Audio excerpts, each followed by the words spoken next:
Hello friends, Engineer Dinesh Tripathi here again. अभी मैं बात कर रहा था इकोनॉमिक्स पे, ट्रेड पे, एम्प्लॉयमेंट पे, और मैं ये समझाने की कोशिश कर रहा था कि इस देश की जो मेन स्ट्रीम है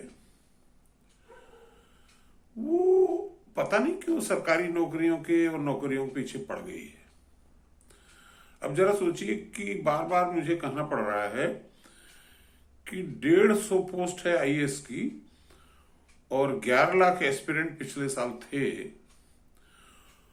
और सब कोचिंग ले रहे हैं और मजा मार रहे हैं जो कोचिंग देने वाले।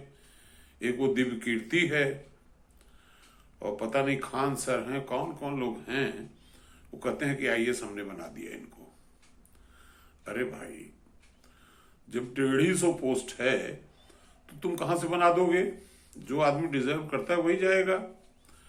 और दूसरी चीज ये है कि हमारा जो ये सोशल मीडिया है और मीडिया है, टेलीविजन है, ये पता नहीं क्यों इन बाबुओं की सर्विसेज को इतना हाईलाइट कर रहा है। अरे भाई, मैं नैनी में हूं। नैनी इंडस्ट्रियल एरिया में मैं छोटी सी एक मेरी यूनिट है। मेरे बाद थोड़ी दूर पे दो लड़के हैं, एक की उम्र है 19, एक की 21।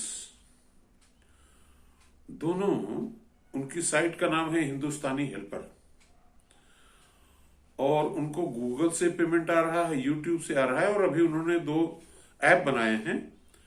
और कैन यू इमेजिन कि उन 2 लड़कों का turnover 35 to 40 lakhs per day है। एक महीने में 56 लाख रुपए वो जीएसटी जमा करते हैं।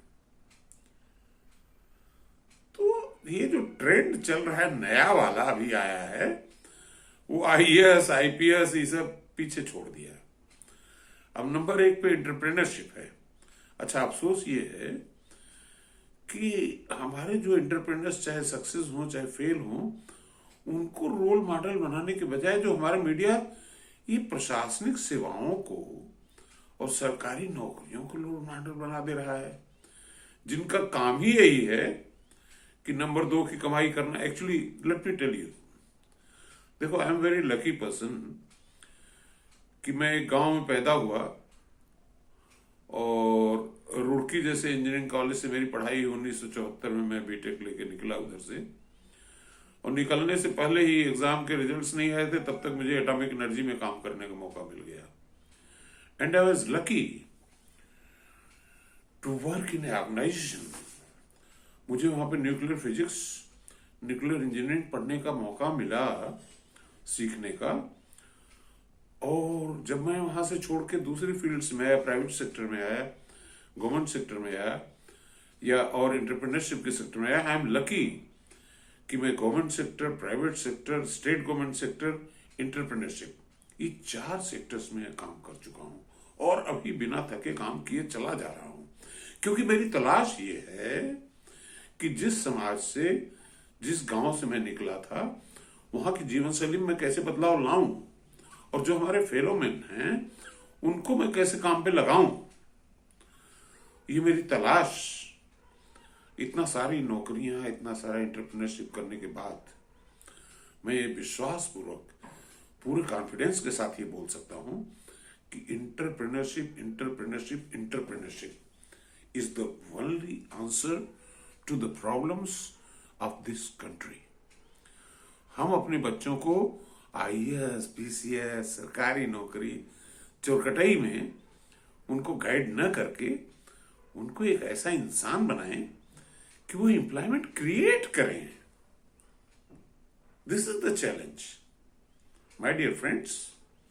मैं इतने सारे अनुभवों के बाद, 38 साल की नौकरियां, 11 साल की एंटरप्रेन्योरशिप और अभी भी 71 साल की उम्र में बिना थके, बिना रुके मैं काम कर रहा हूं।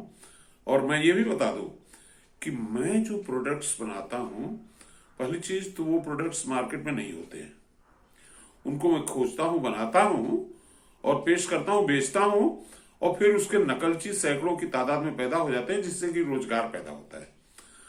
और मैं कभी भी I never think about going for patents. देखिए, हमारे देश में 140 करोड़ आदमियों का देश है, तो हम पेटेंट क्यों कराएं? सब लोग नकल मारें, अपना काम करें, अपनी इंडस्ट्री चलाएं, रोजगार पैदा करें, फिर हम दूसरा इन्वेंशन करेंगे, दूसरा प्रोडक्ट खोजेंगे, उसको लॉन्च करेंगे। और ऐसा है कि अगर वेस्ट ने पेटेंट ये सब टर्मिनोलॉजी डेवलप की थी, तो कोई जरूरी है कि हम लकीर के फकीर उन्हीं की नकल मारते रहें? कुछ गधे लोग ऐसे हैं हमारे पत्रकारिता में जो कहते हैं कि भारत तो कभी विश्व गुरु बन ही नहीं सकता। अरे मूर्खो, भारत ही विश्व गुरु बनेगा। जहां पे मेरे जैसे लोग हैं जो 72 साल की उम्र में परिश्रम कर रहे हैं, खोज कर रहे हैं, क्यों नहीं विश्व गुरु बनेगा? बाकी अगले लेक्चर में बताऊंगा।